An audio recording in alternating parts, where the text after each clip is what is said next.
Setiap langkah kecil hari ini adalah masa depan. Perkenalkan, nama saya Jendri Kusna Mahada, biasa dipanggil Jendri. Saya berasal dari Desa Nisanulan, Kecamatan Adonara. Saya sekolah di SMK Negeri 1 Adonara. Dan saya mengambil jurusan PSPT, Produksi Siaran Program Televisi.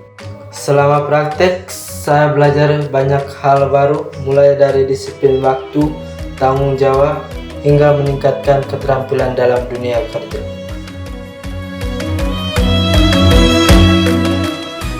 Hobi saya adalah membaca.